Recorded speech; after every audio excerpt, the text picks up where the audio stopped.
కానీ భగవంతుడి రూపము ఒక శ్లోకం ద్వారా తెలుసుకుందాము.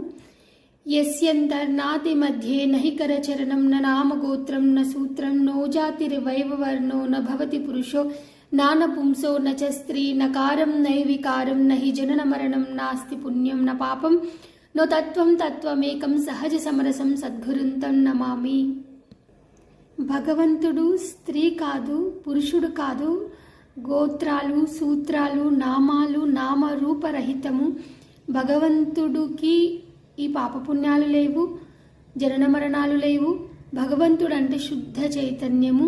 ఆ ప్రకాశం ఏదైతే ఉందో మనయందు సహస్రార కమల మధ్యన ఆ పరమాత్మ స్వరూపాన్ని మనం అనుభవించినప్పుడు నిజమైన భగవంతుడు ఎలా ఉంటాడో మనకు అనుభవానికి వస్తుంది. అనుభవ జ్ఞానమే భగవత్ సాక్షాత్కారం.